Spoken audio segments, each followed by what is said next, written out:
ఈ 73వ కీర్తన చాలా popular song అంటారు. ఇది చాలా అందరికీ సుపరిచితమైనటువంటి కీర్తనే. ఈ 73వ కీర్తన ఎవరు రాశారు? భక్తుడైనటువంటి ఆసాపు రాసిన కీర్తనగా మనం చూస్తూ ఉన్నాము. ఈ 73వ కీర్తన చదువుతా ఉన్నప్పుడు ఒక మాట ప్రభు జ్ఞాపకం చేస్తూ ఉన్నారు. ఏమని అంటే, ఒక టైటిల్ ఈ సామ్కి నేను పెట్టుకున్నాను. ఏమని అంటే, దేవుడు తన బిడ్డల ఎడల మంచి దేవుడు.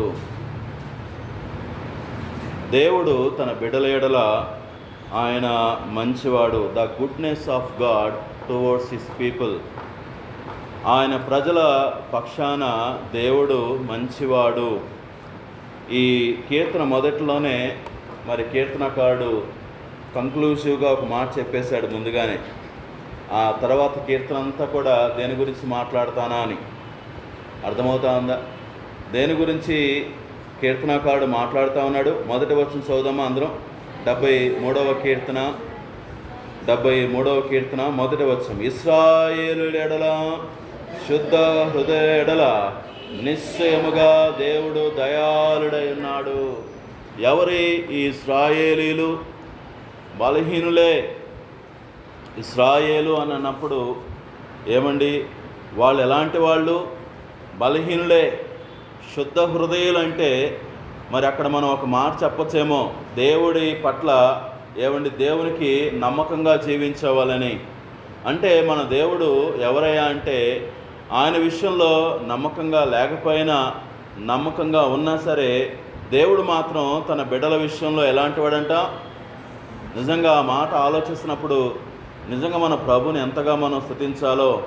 చాలాసార్లు మనం ఎవరి విషయంలో నమ్మకంగా ఉంటామంటే, నా విషయంలో నమ్మకంగా ఉంటే నా మంచితనాన్ని చూపిస్తాను. అది మనుషుల యొక్క మనస్తత్వం. అర్థమవుతా ఉందా? నా మంచిని ఎవరికైనా చూపించాలంటే, నా మంచితనాన్ని ఎవరికైనా చూపించాలంటే డెఫినెట్గా ఎదుటివారిలో నేనేం చూస్తాను? ఏం వెతుకుతాను? నమ్మకత్వము. వాళ్ళు నాకు నమ్మకంగా ఉన్నారంటే నేను వాళ్ళకి మంచి చేయడానికి వెనుదీయను. అదే కదా రోమీయుల పత్రికలో ఆ మాట భక్తులైనటువంటి అపోస్తలుడైన పౌలు గారు అంటారు. ఏమని అంటే, ఈ లోకంలో మంచి వాళ్ళ కోసం ఎవరైనా చనిపోవడానికి రెడీగా ఉంటారేమో కానివ్వండి, చెడ్డవారి కోసం ఎవరు చనిపోవటానికి రెడీగా ఉండరు. కానీ మన దేవుడు ఎవరంట ఆయన? తిమోతి పత్రికలో ఈ మాట ఉంది కదా. ఏమంటాడు అక్కడ పౌలు గారు? ఇదిగో మన దేవుడు ఎవరయ్యా అంటే, ఆయన నమ్మదగినవాడు. ఆయన మనం నమ్మదగిన వారము కానప్పటికీ ఆయన నమ్మదగిన వాడును. ఆయన తన స్వభావానికి విరోధముగా ఏదియూ చేయడు. ఆ మాట జ్ఞాపకం ఉందా? కాబట్టి ఈరోజు మనం ఆరాధించే మన ప్రభు ఎవరని మనం మనసులో పెట్టుకోవాలి. ఆయన మంచివాడు. ఆయన శుద్ధ హృదయులెడలను ఇశ్రాయేలీయులెడలను మన దేవుడు ఎవరంట? నిశ్చయముగా. ఆ మాట చూడండి ఎంత చక్కగా చెప్తా అన్నాడో. మంచివాడు అని చెప్పి వదిలేస్తే అయిపోలా. నిశ్చయముగా, డెఫినెట్లీ అంటే పరిస్థితులు మారొచ్చేమో, సమయాలు మారొచ్చేమో, కానీ నా దేవుడు ఎవరు? Is definitely a good God. ఆయన మంచివాడు. అర్థమవుతా ఉందండి. దయాళుడు అనేటువంటి మాటకు అర్థమైందంటే మంచివాడు. ఈరోజు ఆసా భక్తుడు తన జీవితంలో దేవుడు చూపించిన మంచితనం అంతటిని కూడా జ్ఞాపకం చేసుకున్నటువంటి కీర్తన ఇది. మనకు తెలిసిన విషయమే. ఆసాపు ఎటువంటి పరిస్థితులకు వెళ్ళిపోయాడా అంటే, దేవుని సన్నిధిలో గడపవలసినటువంటి ఆశ. ఎవరి ఆశ?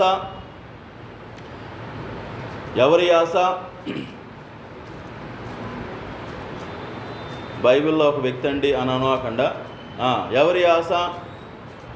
నాకు తెలిసి బహుశా దావీదు సమయంలో ఉన్న వ్యక్తి అని అనవకుండా, ఇంకా ఎవరి ఆశ? ఆసాపు. ఎవరి ఆశ?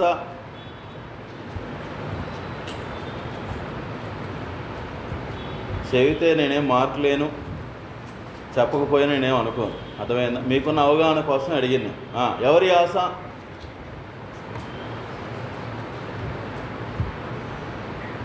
ఒక ఆయన ఈ మాట అన్నాడు, ఏమన్నాయంటే మన బ్రెయిన్ అంట ఒక ఇనుప వస్తువు లాంటిదంట. ఎంతవరకు కరెక్ట్ నాకు ఐడియా లేదు కానివ్వండి, కొన్నిసార్లు కరెక్ట్ అనిపిస్తుంది. అది వాడకపోతే తుప్పు పట్టిద్ది, వాడుతూ ఉంటే పొదునుగా ఉండిద్ది. వాడకపోతే ఏమైంది ఇనుప వస్తువు? ఉల్లిపాయలు వేసుకుంటా ఉంటారా? వాడకపోతే ఏమైంది? విన్నారా? ఫాలో అవుతున్నమాట నాన్న, విన్నారా? ఇనుప వస్తువు వాడకపోతే ఏమైంది? రస్ట్ వస్తుంది, అవునగా, తుప్పు పట్టింది. చూసారు ఎప్పుడన్నా? వాడితే ఏమైంది? ఏమైంది? అది షార్ప్ అవుతుంది. అర్థమవుతుందా? వాడే కొద్దికి అదేమవుతుంది, అరగొచ్చేమో కానివ్వండి, చాలా పొదునవుతుంది. మన మైండ్ కూడా అంతే. ఎప్పుడైనా సరే వాకింగ్ చెప్తా ఉన్నప్పుడు ప్యాసివ్గా కూర్చోకూడదు, కొంచెం యాక్టివ్గా ఉండాలి. యాక్టివ్గా ఉన్నప్పుడు ఏమైందంటే, కొంచెం ఆలోచించడానికి ప్రయత్నిస్తూ ఉన్నప్పుడు ఏమైందంటే కొంచెం మనం అలర్ట్గా ఉంటాం. త్వరగా చదివిని గుర్తొస్తూ ఉంటాయి. ఇవన్నీ మనం విన్నయే. ఇన్ని సంవత్సరాల్లో వినలేదని నేను అనుకోను. కాకపోతే మనిషికి ఉన్నటువంటి ఒక మనస్తత్వం ఏంటంటే, ఎంత విన్నా సరే ఆబ్సెంట్ మైండ్లో ఉన్నప్పుడు ఏమైంది, ఏమి గుర్తురాదు.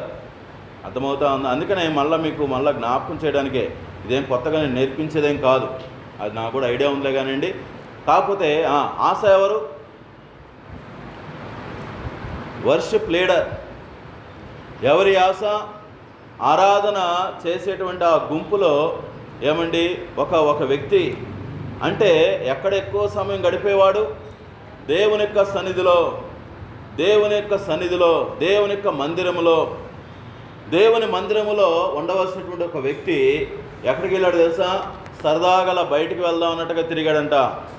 బయటికి వెళ్ళినప్పుడు ఏం కనిపిస్తూ ఉంది? బయటికి వెళ్ళినప్పుడు చాలా సంపాదించినటువంటి వ్యక్తులు కనిపిస్తూ ఉన్నారు. వాళ్ళని చూస్తున్నప్పుడు నీకేమనిపిస్తూ ఉంది అంటే, చూడు వాళ్ళు ఎలా సంపాదించారో, చూడు వాళ్ళు ఎలాంటి స్థితిలో ఉన్నారో, చూడు వాళ్ళు చనిపోతున్నప్పుడు వాళ్ళకి మరణంలో కూడా ఏమి లేదు, యాతన లేదు. చూడండి వాళ్ళకి ఎలా కలిసి వచ్చిందో. వాళ్ళని చూసిన తర్వాత వాళ్ళ పక్కన తను పెట్టుకున్నాడు. చూడు నేను ఎలా ఉన్నానో. చాలాసార్లు దేవుని బిడ్డలు ఏం చేస్తూ ఉంటాం? లోకముతో ఉన్న వాళ్ళతో పోల్చుకుంటూ ఉంటాం. నేను దేవుని మందిరానికి వస్తున్నాను, చూడు లోకస్తులు ఏమొచ్చినాయి. ఈ మధ్యలో డిఎస్సి రాసిన పిల్లలకి ఎక్కువ శోధన ఇదే. ఎవరో అన్నారంట, ఏమని? నువ్వు చర్చికి వెళ్తున్నావు, నీకు రాలేదు, వాళ్ళు చర్చికి వెళ్ళలేదు, వాళ్ళకి వచ్చిందని.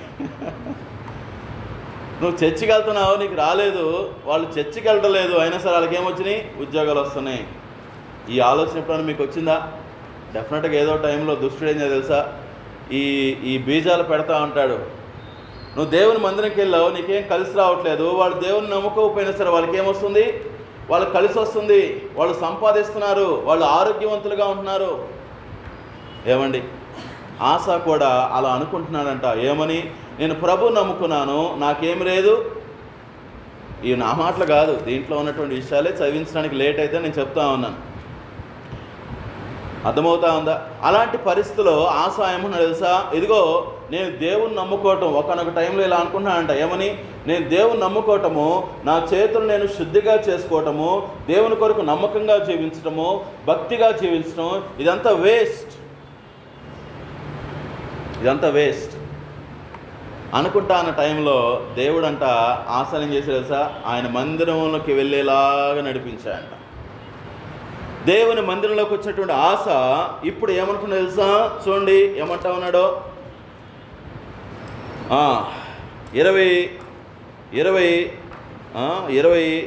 వచనం చూద్దామా. నేను తెలివిలేని పశుప్రాయుడనైతిని, నీ సన్నిధిని మృగము వంటి వాడనైతిని. దేవా నేనేమైపోయాను? ఈ ఆలోచన చూస్తున్నప్పుడు నేను ఎలాంటి వాడిగా అయిపోయానంటే, నేను పశుప్రాయుడిని అయిపోయాను, నేను సరిగ్గా నేను అర్థం చేసుకోలేకపోయాను. మీ పిల్లలు ఎవరైనా వచ్చి మీ దగ్గర ఇలా అన్నారనుకోండి, ఏమని? అనవసరంగా నీ కడుపులో పుట్టా నేను ఎవరన్నా కడుపులో పుట్టినట్లయితే ఇంకెట్లా ఉండేవాడినో. అర్థమవుతా ఉందా? నువ్వు నాకేం చేశావు అని అంటా ఉన్నారనుకోండి, తల్లిదండ్రులు ఏం చేస్తారో వెంటనే, భలే చెప్పావు అమ్మాయి, నిజమే కదా, చెప్పు ఎవరింట్లో పుట్టాలో చెప్పు అంటారా? ఏం చేస్తారు? ముందు లాగి ఒకటి వీగుతారు. అంతేనా? ఎందుకని? అరే నిన్ను చిన్నప్పటి నుంచి సాకి చదివించి ఇంత దాని చేస్తే ఏమంటున్నావు? నీ కడుపులో అనవసరంగా పుట్టాను, నువ్వు నాకేం చేశావు? మీరు అర్థం చేసుకోండి. ఆశ కూడా దేవుని చూసి ఏమన్నాడు? ప్రభువా, నిన్ను నమ్ముకోవటం వల్ల నాకేమొచ్చింది? నేను నా చేతులు కడుక్కుంటా ఉన్నాను, కానీ నాకేమొచ్చింది? ఇంకా అర్థం కావాలంటే, ప్రభువా అసలు నేను నమ్ముకోవటం వల్ల నాకేం కలిసి రాలేదయ్యా, ఇగో వాళ్ళలాగా నా జీవితం మారలేదయ్యా అంటున్నప్పుడు దేవునికి కూడా ఏం రావాలి? ఒక్కడ బేకాలి. కానీ ఏమండి, దేవుడు ఎవరు? మొదటి వచనంలో చెప్తా వస్తున్నాడు ఏమని? ఇదిగో శుద్ధ హృదయుల ఇశ్రాయేలుల నిశ్చయముగా దేవుడు ఎవరు? మంచి దేవుడు. దేవుడు తన మంచితనాన్ని ఎలా చూపించాడు తెలుసా? చూడండి, 4 విషయాలు ఈరోజు మీకు జ్ఞాపకం చేస్తాను. ఆశ దేవుని యొక్క మంచితనాన్ని ఎలాగ అర్థం చేసుకున్నాడో ఒకసారి చూద్దాం. 23వ వచనము. మొట్టమొదటిగా దేవుడు ఎంత మంచివాడని ఏమండి ఎలా అర్థం చేసుకున్నాడు? ఆయనను నేను ఎల్లప్పుడూ నీ యొద్దనున్నాను, నా కుడి చేయి నువ్వు పట్టుకొని ఉన్నావు. నిజమేనా? ఆశ ఎల్లప్పుడూ దేవుని సన్నిధిలో ఉన్నాడా? ఆశ ఎల్లప్పుడూ దేవుని సన్నిధిలో ఉండటానికి అసలు యోగ్యుడేనా? చూడండి ఏమంటా ఉన్నాడు? ప్రభువా, నేను ఎల్లప్పుడూ నీ సన్నిధిలో ఉన్నాను. దానికి కారణం ఏంటో తెలుసా? ఇదిగో నా భక్తి కాదు, దానికి కారణం ఏంటంటే నువ్వు నా కుడి చేతిని పట్టుకొని ఉన్నావు. ఈరోజు దేవుడు ఎంత మంచివాడయ్యా అంటే, ఆశ ఏమండి వాస్తవానికి దేవుడు ఏం చేయాలి? అవునా ఆశ, నన్ను నమ్ముకోవటం వల్ల నీకేం కుదిరి రాలేదా, నీకేం కలిసి రాలేదా, నీకేం మంచి జరగలేదా, అట్టయితే వదిలేస్తాను వెళ్ళు అని అనాలి. కానీ దేవుడు వదిలేశాడా? ఆశ అంటున్నాడు, నా దేవుడు ఎంత మంచివాడయ్యా అంటే నేను ఆయన వదిలిపెట్టేసి బయటికి వెళ్ళిపోయి నా హృదయంలో ఆయనకి ఇష్టం లేని ఆలోచన చేస్తా కూర్చున్నా సరే దేవుడు ఏం చేయలేదు, నన్ను విడిచిపెట్టలేదు. 139వ కీర్తనలో దావీదు భక్తుడు అంటాడు కదా, ఇదిగో ఆలోచన నా హృదయంలోకి రాకముందే ఎరిగిన దేవుడు. వాస్తవానికి ఆశ ఏమనుకున్నాడు? బయట చెప్పలావేమి, ఎక్కడనుకున్నాడు? ఆలోచించుకుంటా ఉన్నాడు. ఈ దేవుడు ఎవరయ్యా అంటే ఆలోచనలు ఎరిగిన దేవుడు. ఆయనకి ఇష్టం లేని ఆలోచన నువ్వు చేస్తా అన్నప్పుడు దేవుడు ఏం చేయొచ్చు? సరేలే వెళ్ళు అనొచ్చు. కానీ ఆశ అన్నాడు, దేవుడు నన్ను విడిచిపెట్టలేదు. ఈరోజు మనం ఆరాధించే మన ప్రభు ఎవరయ్యా అంటే ఏమండి, మన చేతిని పట్టుకొని నడిపిస్తున్నటువంటి దేవుడు. చూడండి, కీర్తనకారుడు 30వ కీర్తనలో కూడా ఇలాంటి మాటే అంటా ఉంటాడు. చూడండి, దావీదు భక్తుడు ఏమంటున్నాడు? 30వ కీర్తన 6వ వచనం చదువుకుందామా? నేనెన్నడూ కదలనని నా క్షేమకాలమున అనుకుంటుని, యెహోవా దయ కలిగి నీవే నా పర్వతమును స్థిరపరిచి. చాలండి, నా క్షేమకాలం అనుకున్నాను. ఏమని? నేను కదలకుండా ఉంటున్నాలే, నేను స్థిరంగా ఉంటున్నాలే. ఈరోజు ఇక్కడ కూర్చున్న మనందరి జీవితాల్లో ఒక్కసారి దేవుని మంచితనాన్ని అర్థం చేసుకుందామా? ఏమండి, ప్రభు నమ్ముకొని ఎన్ని సంవత్సరాలు అయిందో ఒక్కొక్కరు ఒక్కొక్క టైం చెప్తారేమో. నేను 10 సంవత్సరాలు అయింది ప్రభు నమ్ముకొని, నేను 15 సంవత్సరాలు అయింది, 5 సంవత్సరాలు అయింది అని చెప్తూ ఉంటారేమో. ఏమో డిఫరెంట్ టైం పీరియడ్స్ ఉండొచ్చేమో ప్రభు నమ్ముకొని. ఇన్ని సంవత్సరాల్లో ఏమండి ఈ మాట మనం ఏమండి చెప్పొచ్చు ఏమని? ఇన్ని సంవత్సరాలు అనేక సార్లు దేవుడికి ఏం చేసాం? మనం బాధ పెట్టిన వాళ్ళమే. అనేక సార్లు మనం దేవుణ్ణి ఏమండి అనుమానించిన వాళ్ళమే. అనేక సార్లు ఏమండి ప్రభువా అసలు నా పక్షాన ఉన్నావా అని ఆయన క్వశ్చన్ చేసిన వాళ్ళమే. అనేక సార్లు ఆయన మనం బాధ పెట్టిన వాళ్ళమే. కానీ ఈరోజు దేవుని సన్నిధిలో మనం కూర్చున్నామంటే కారణం ఏంటి? నిజంగా ఎంత ఆశ్చర్యమో కదా. ఈరోజు మనం దేవుని సన్నిధిలో మనం కొనసాగుతున్నామంటే ఆలోచన ఏంటి అసలు అక్కడ?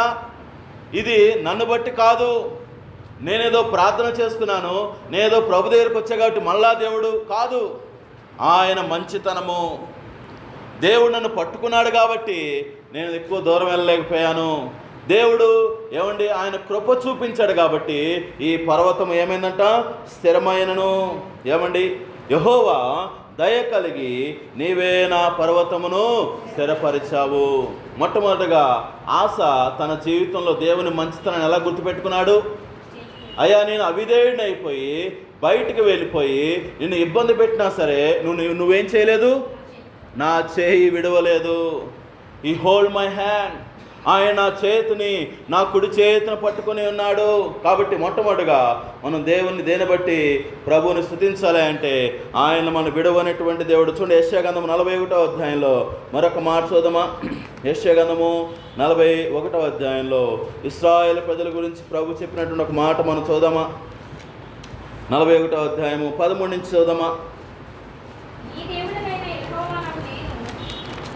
41వ అధ్యాయము 13, 14 వచనాల, నీ దేవుడైన యెహోవాకు నేను భయపడకుము, నేను నీకు సహాయము చేసేదనని చెప్పుచు నీ కుడి చేతిని పట్టుకొనుచున్నాను.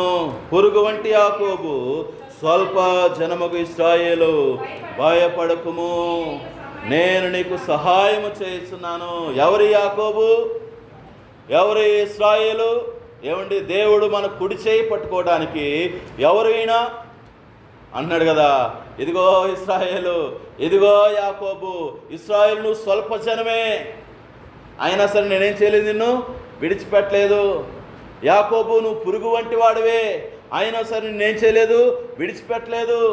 ఏమండి, ఎందుకు ఈ మాట ప్రభు అంటున్నానంటే, ఏదో మీ మంచితనాన్ని బట్టి కాదు, మీ యోగ్యతను బట్టి కాదు, మీరేదో గొప్ప వాళ్ళని కాదు దేవుని నిన్ను విడిచిపెట్టుకుని ఉంటాం కారణం. నువ్వు స్వల్ప జనమే, నువ్వు పురుగు వంటి వాడివే, అయినా సరే నేనేం చేయను, నిన్ను విడిచిపెట్టను. ఈరోజు మనల్ని ఎన్నుకున్నటువంటి దేవుడు, మనల్ని పిలుచుకున్నటువంటి ఆ దేవుడు, ఆయన ఎంత మంచివాడయ్యా అంటే ఏమండి, ఆయన మనల్ని విడిచిపెట్టినటువంటి దేవుడు. ఒక తమ్ముడు ఈ సాక్ష్యం చెప్పినప్పుడు నేను ఎంతగా ప్రభువుని స్తుతించాను. కాకినాడలో ఉంటా అన్నప్పుడు అన్నమాట, అన్న నేను 10 సంవత్సరాలు దేవునికి దూరం అయిపోయాను. 10 సంవత్సరాలు. ఏమండి, అందరూ అనుకున్నారంట ఇక వీడి జీవితం అయిపోయిందని. ఆ అన్న సాక్షి చెబుతున్నాడు, ఏమో తెలుసా, ఇదిగో దేవుడు నన్ను విడిచిపెట్టలేదు. నిజమే, కొన్నిసార్లు కొన్ని సంవత్సరాలు మనం దేవునికి దూరంగా వెళ్ళిపోయి ఉండొచ్చేమో మన జీవితాల్లో. కొన్ని నెలలు దేవునికి మనం దూరంగా వెళ్ళిపోయి ఉండొచ్చేమో, కానీ దేవుడు ఏం చేయలేదు, సరే పో అని విడిచిపెట్టలా. ఆయన మనం వెతుకుతూ మరలా ఏం చేశాడు? ఆయన మరలా సమకూర్చిన దేవుడు, మరలా మనల్ని స్థిరపరిచినటువంటి దేవుడు. కాబట్టి ఎవరు ఈయన అంటే ఆయన మన కుడి చేతిని పట్టుకొని మనకు సహాయం చేస్తున్నటువంటి దేవుడు. ఆయన సన్నిధిలో ఉండటానికి. రెండో చూద్దామా? 73వ కీర్తనలో దేవుని యొక్క మంచితనాన్ని ఆస ఎలా జ్ఞాపకం చేసుకున్నాడే అంటే చూడండి, 24వ వచనము చదువుదామండి. నీ ఆలోచన చేత నన్ను నడిపించదవు, తరువాత మహిమలో నీవు నన్ను చేర్చుకుందువు. ఇక్కడ ఏమంటా ఉన్నాడు? ఇదిగో ప్రభువా, నీ ఆలోచన చేత నన్ను నడిపించావు. వాస్తవానికి ఆస ఎవరు?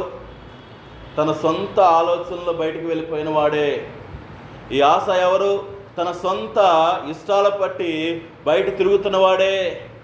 చూసారా, 2వ వచనం దగ్గర నుంచి మీరు ఆ యొక్క 15వ వచనం వరకు చూసినట్లయితే ఆస ఎక్కడ తిరిగాడు? ఎక్కడెక్కడో తిరుగుతున్నాడు.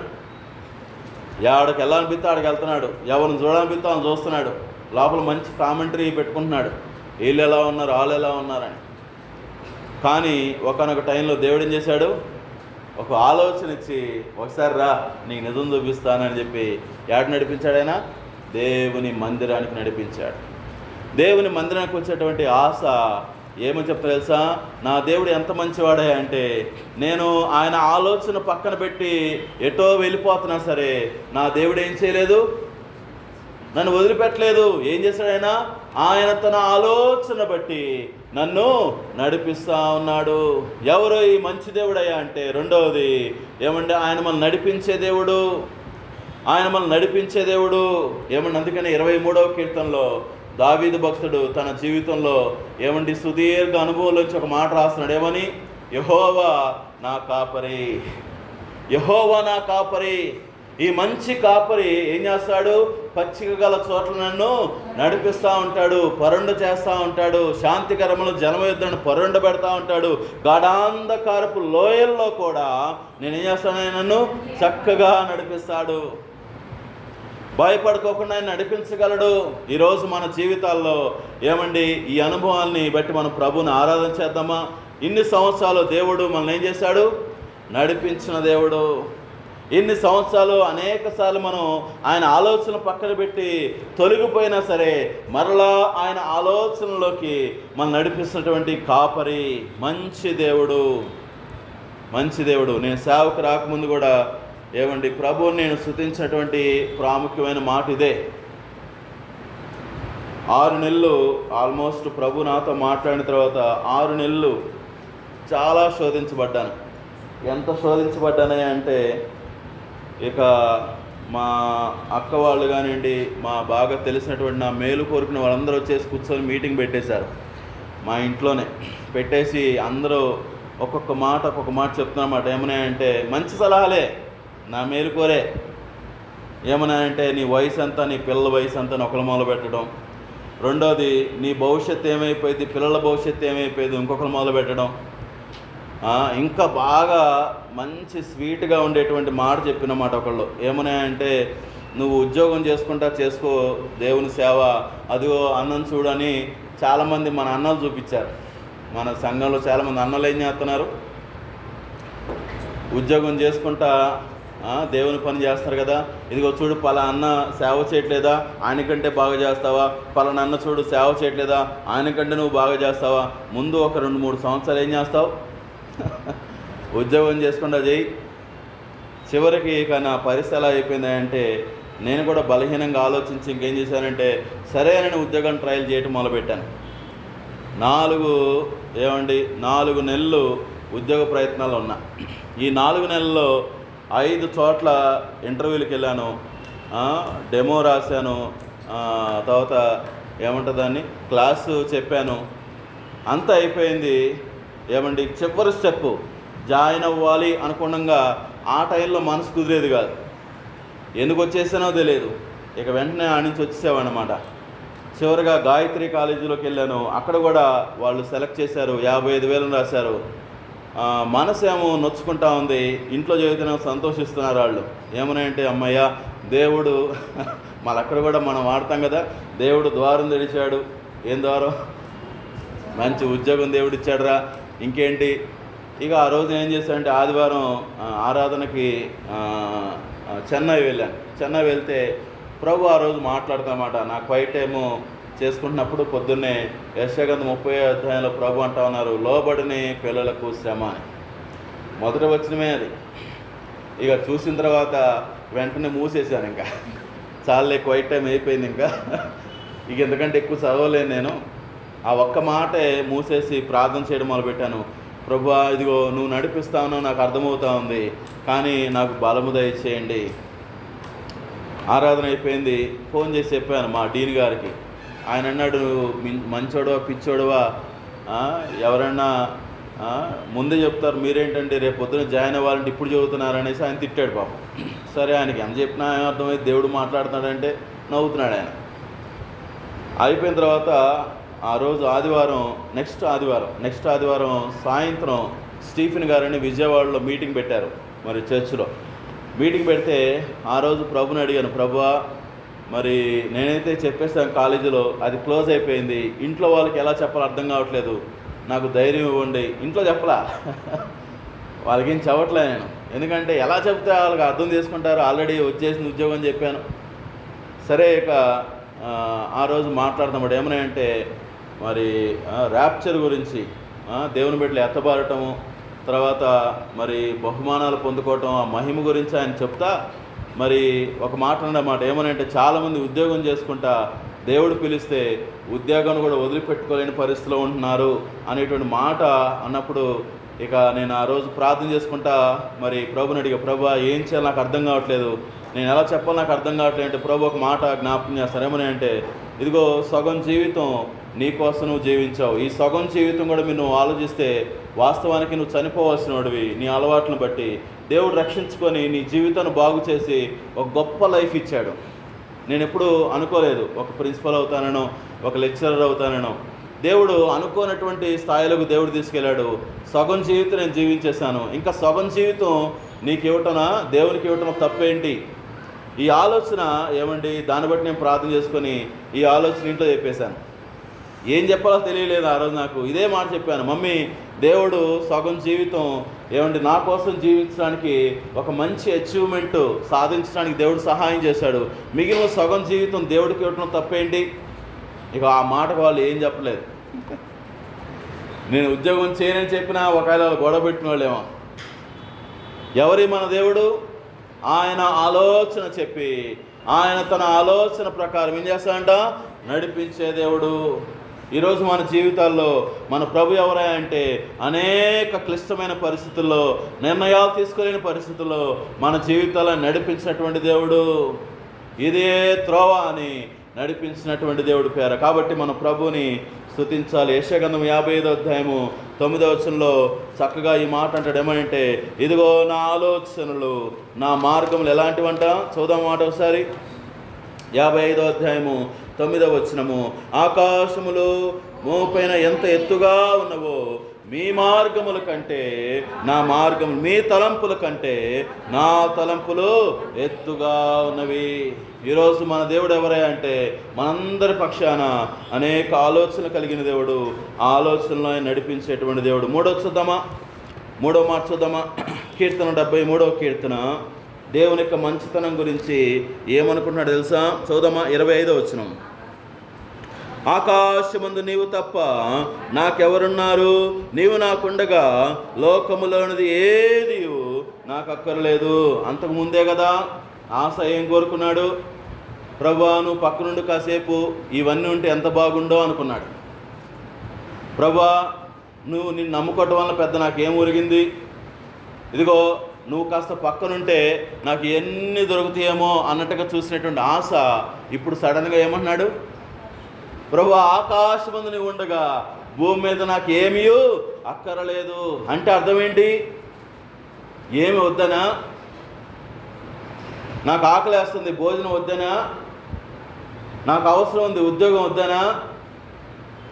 నాకు అనారోగ్యం ఉంది, స్వస్థత వద్దనా? అర్థమేంటి? ఒక మాట మీకు చెప్తాను. ఒక స్కూల్ బయటంట ఒక స్వీట్ షాప్ ఆయన ఆ రోజు తన 50 సంవత్సరాలు నిండిన బర్త్డే చేసుకుంటున్నాడు. 50 years సెలబ్రేషన్. 50 అంటే ఏంటో, ఏం జూబ్లీ? గోల్డెనా? అంతేనా? కాదనుకుంటా, సిల్వర్ అనుకుంటా కదా.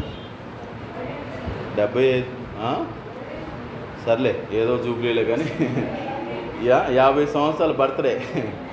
పాపం మంచిగా ఒక ఫ్లెక్సీ రాసుకున్నాడంటే, ఏమని పేరు రాసుకొని 50 సంవత్సరాల బర్త్డే సెలబ్రేషన్ పెట్టి, పాపం ఆ రోజు ఇంటర్వ్యూలు రాగానే పిల్లలందరూ ఎప్పటిలాగే వచ్చారండి డబ్బులు పట్టుకొని. ఆయన ఒక ఆఫర్ పెట్టాడంటే. ఏం ఆఫర్ అంటే, పిల్లలు మీకు ఏ స్వీట్ కావాలో తీసుకోండి, మరి ఈరోజు నా పుట్టినరోజు కాబట్టి ఒక్కొక్కరికి ఒక్కొక్క స్వీట్. కండిషన్ ఏంటి? మీరు ఏది కోరుకుంటే అది ఇస్తాను, కానీ ఏం తీసుకెళ్ళాలి? ఒక్కటే తీసుకెళ్ళాలి. అంటే పాపం అందరూ ఏం చేశారండి, ఒకడు లడ్డు కావాలంటే, ఒకడు జాంగిరి కావాలంటే, ఒకడు మైసూరు బాగా అన్నాడు. ఎట్టగొట్ట అందరూ తల ఒకడు పట్టుకెళ్ళిపోయారు. ఒక్కడు మాత్రం పాపం మాలో ఎత్తున్నాడు.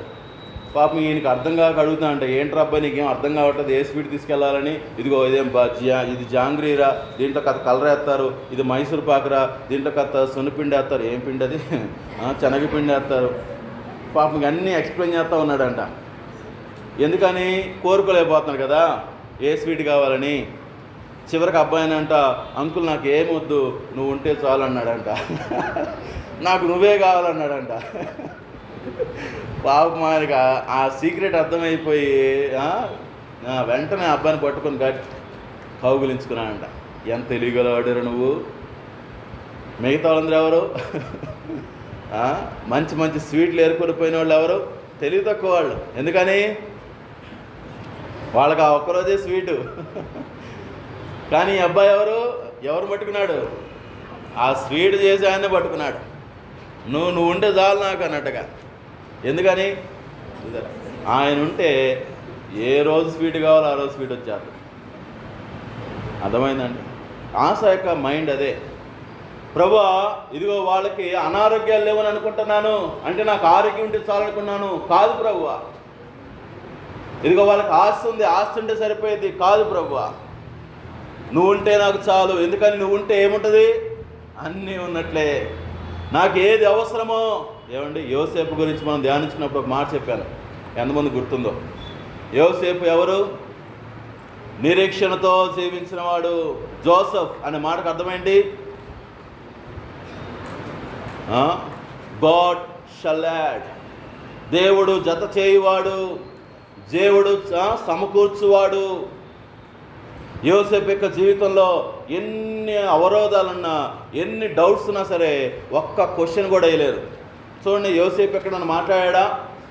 ప్రభా, ఇదిగో పెళ్లి చేసుకోమన్నావు, మంచిదే, తర్వాత మా పరిస్థితి ఏంటి? ప్రభా, ఇదిగో ఆడికి వెళ్తా ఉన్నాము, నజరేతుకి వెళ్తా ఉన్నాము, ఆడికి వెళ్తే మాకు ఇల్లు లేదు, మా పరిస్థితి ఏంటి? ప్రభా, ఐగుప్తుకి వెళ్ళమంటా ఉన్నావు, ఆడికి వెళ్తాము, ఏం చేయాలి మేము? ఎలా వెళ్ళాలి? చాలా పేదవాళ్ళు, ఇల్లు కూడా లేదు. కానీ దేవుడు ఏం చేశాడు? వాళ్ళకి కావాల్సిన ప్రతీది కూడా సమకూర్చాడండి. ఎంత ఆశ్చర్యమో! అబ్రాహాం అంటాడు, ఒక మాట అంటాడు దేవుడు, ఏం తెలుసా? యెహోవా ఈరే. వాళ్ళ అబ్బాయి అడుగుతాడు, డాడీ బలి అర్పించడానికి వెళ్తున్నాం, మన దగ్గర సఫిషియెంట్గా ఏమి లేవు, కావాల్సినవి అన్నీ లేవు కదా. ఏమన్నాడు అబ్రాహాము? బాబు, యెహోవా ఈరే, చూసుకునే దేవుడు. ఆశకున్నటువంటి ఒక మంచి అవగాహన ఏంటంటే, నా దేవుడు ఎంత మంచివాడా అంటే, ఆయన్ను కోరుకున్నప్పుడు ఆయన ఏం చేయగలడు? ఆయన సమస్తము కూడా చూసుకునేటువంటి మంచి దేవుడు. కాబట్టి మూడవదిగా ఏమంటా ఉన్నాడంటే, హీ విల్ లుక్ ఆఫ్టర్. మొట్టమొదటిది, he will hold my hand, ఆయన నా చేతిని పట్టుకునేవాడు. రెండవది, హీ విల్ గైడ్ మీ, ఆయన నడిపించేవాడు. మూడవది హీ విల్ లుక్ ఆఫ్టర్, ఆయన నా ముందు అవసరాలన్నీ కూడా తీర్చగలిగేటువంటి మంచి దేవుడు. చివరిగా మరొక మాట చూద్దామా? 26 నుంచి చదువుదామండి. నా శరీరము నా హృదయము క్షీణించిపోయినను దేవుడు నిత్యము నా హృదయమునకు ఆశ్రయమును స్వాస్యమునై ఉన్నాడు. ఎవరంట ఈ దేవుడు? నా శరీరము నా హృదయము క్షీణించిపోయినను. ఈ దేవుడు ఎంత మంచివాడయ్యా అంటే, నా శరీరం ఎంత బలహీనమైనా సరే, నా యొక్క మనస్సాక్షి హృదయం అంటే అర్థం ఏంటి? ఇక్కడ 2 మాటలు అంటా ఉన్నాడు. ఏమనంటే, నా external being under my internal being. నా బాహ్య పురుషుడు, నా అంతరంగ పురుషుడు. ఈరోజు ప్రభు నమ్ముకున్న మనందరి జీవితాల్లో ఈ 2 ఉన్నాయి కదా. నా ఆత్మ బలహీనపడినా సరే, నా శరీరం బలహీనపడినా సరే, నా దేవుడు ఎవరు? ఆయన నిత్యము ఆశ్రయదుర్గముగా. ఇంగ్లీష్లో మాట ఉంటుందండి, హీ విల్ స్ట్రెంగ్థెన్స్ మీ. ఆయనను బలపరిచే దేవుడు. కాబట్టి ఆశాకు ఉన్నటువంటి ఒక మంచి అవగాహన ఏంటంటే, నా దేవుడు ఎవరయ్యా అంటే, నేనెంత బలహీనుడైపోయినా సరే ఆ బలహీనమైన శరీరానికి ఏమివ్వగలడు? ఆయన బలం ఇవ్వగలడు. బలహీనమైనటువంటి నా యొక్క ఆత్మకి ఆయన ఏమివ్వగలడు? బలం ఇవ్వగలడు. అందుకని అపోస్తలుడైన పౌలు గారు అంటున్నారు, ఏమని? ఇదిగో నన్ను బలపరచు అనేది, నేను సమస్తమును చేయగలను. ఈరోజు మనం ఆరాధించే మన ప్రభు ఎవరే అంటే, ఆయన మనకి బలాన్ని అనుగ్రహించే దేవుడు.